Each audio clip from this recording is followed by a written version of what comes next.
Bom dia, sétimo ano! Hoje é a nossa aula de produção textual e nós vamos estudar o gênero poema.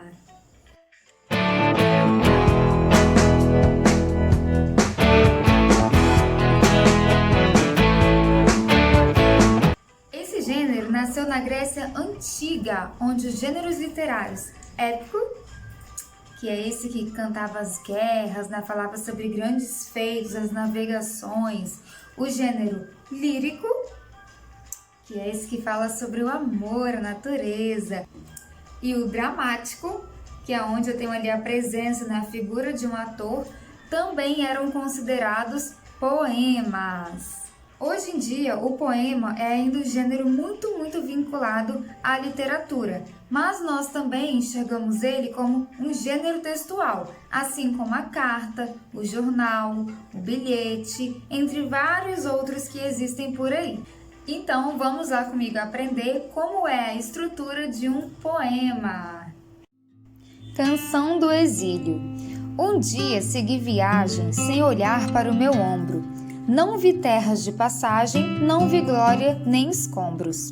Guardei no fundo da mala um raminho de alecrim. Apaguei a luz da sala que ainda brilhava por mim. Fechei a porta da rua, a chave joguei ao mar. Andei tanto nesta rua que já não sei mais voltar. O poema que nós acabamos de ler é do livro Os Melhores Poemas de José Paulo Paes, do autor José Paulo Paes, que foi publicado em 2003. O poema se intitula Canção do Exílio, porque o eu lírico ele sai da sua casa para ir para um lugar estranho que ele não conhece antes. Mas espera aí, o que é eu lírico? Gente, é muito simples. O eu lírico é a voz que fala dentro do poema. Então, o poeta, que é a pessoa que escreve, pode ser uma mulher linda, maravilhosa, de trancinhas, escrevendo na voz de um homem, um pai de família, né? Um senhor muito bem respeitado, por sinal, tá? Então, eu lírico é a voz que fala dentro do poema. Além do eu lírico, dentro da estrutura do poema, nós também temos os versos. Observem aqui nessa imagem, esse poema aqui foi o mesmo que nós lemos, tá? Então, olha só, todo poema é formado por versos. O que são os versos? Os versos são essas linhazinhas aqui, ó. Cada linha dessa daqui é chamada de verso. Por exemplo, se eu pedir para vocês contarem quantos versos tem esse poema, nós vamos fazer, ó. 1, 2, 3, 4, 5, 6, 7, 8, 9, 10, 11, 12. Então, esse poema aqui, Canção do Exílio, tem 12 versos. E o poema também é formado por estrofes. O que é estrofe? A estrofe é o conjunto dos versos. Então, aqui, ó, eu tenho um conjunto de versos, então eu tenho uma estrofe. Então, vamos contar quantas estrofes tem esse poema? Ó, aqui nós temos uma estrofe, 2, 3, 4, 5, 6. Então, nesse poema, eu tenho 12 versos e 6 estrofes. Quando você vai cantar uma música, essa música ela é feita através de ritmo, não é verdade? Então, a mesma coisa vai acontecer com o poema. Muitos poemas também têm ritmo. E esse ritmo é feito através do quê, professora? Através da rima, mas também da alternância das sílabas átonas, que são as sílabas fraquinhas, e as sílabas tônicas, que são as sílabas mais fortes dentro da palavra. Dica para você descobrir a sílaba tônica de uma palavra. Chama ela, tá? Por exemplo, meu nome é Gabriela. Qual é a sílaba tônica de Gabriela? Eu vou chamar, ó. Gabriela. Então, qual é a sílaba tônica? É ela. É a sílaba mais forte, tá certo? Então, é assim que se dá ritmo ao poema. Ou pela rima, ou pela alternância entre a sílaba átona e a sílaba tônica de uma palavra. Agora, observe esses dois primeiros versos do poema. Observe as duas maneiras na qual eu vou pronunciar esses verbos. Um dia segui viagem sem olhar o meu ombro. Agora a segunda maneira. Um dia segui viagem sem olhar sobre o meu ombro. Vocês conseguiram perceber que quando eu dou ênfase na sílaba tônica da minha palavra, o meu poema ele cria um ritmo como se fosse uma musicalidade em cima dele? Então, é aí que eu tenho o ritmo do meu poema. Como eu disse antes, outra forma de criar ritmo ao poema é através das rimas. Então, observe o verso que eu vou deixar aqui para vocês. Os versos. Esses dois versos são as duas primeiras estrofes do poema. Então, um dia segui viagem, sem olhar sobre o meu ombro.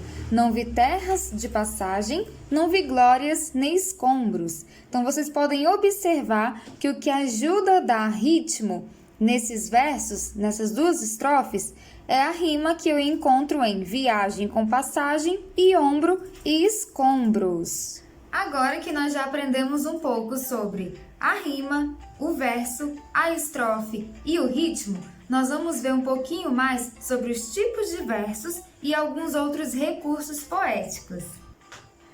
Verso regular. Chamamos de verso regular aquele verso que ele tem a mesma métrica, ou seja, o mesmo número de sílabas poéticas em cada estrofe. Verso livre é aquele que não segue nenhum tipo de métrica dentro do poema.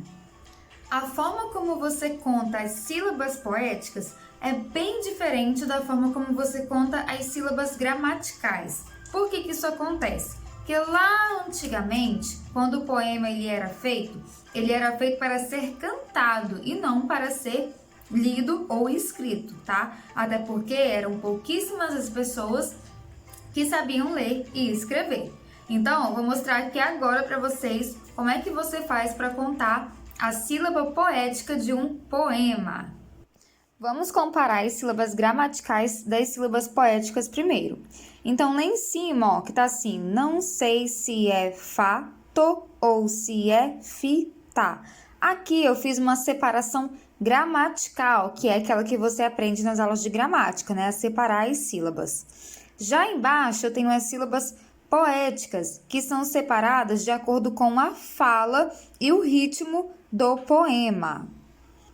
Veja bem como ficaria a separação poética. Não sei se é fato ou se é fita. Viu lá? Não sei se é fato ou se é fita. Aqui, eu não fico levando em conta aquela separação gramatical que eu aprendi na escola. Eu levo em conta a oralidade que eu usei dentro do meu verso. Então, como é que eu fiz para poder separar as sílabas poéticas? A primeira coisa que eu vou fazer é juntar as vogais e sequências. Como aqui, ó. Fato mais ou. E vai virar fatou. Igual eu falei lá no vídeo para vocês. A segunda coisa que eu vou fazer é contar o verso até sua última sílaba tônica. Por exemplo, na palavra fita, a sílaba tônica é fi. Lembra como é que faz? Chama, né? Chama o nome. Fita! Tá vendo, ó? Fita! Então, fi é a palavra mais forte. Ela vai ser a última sílaba tônica, então eu vou contar só até ela. Por isso que esse verso ele tem 7 sílabas e não 8. Um recurso que é muito utilizado no poema é a linguagem figurada. Mas essa linguagem figurada eu vou explicar para vocês no próximo vídeo. Então, galera, essa foi a nossa aula de hoje. Eu espero que tenha ficado muito claro para vocês o que é um poema, como é construído um poema, e eu espero vocês na nossa próxima aula.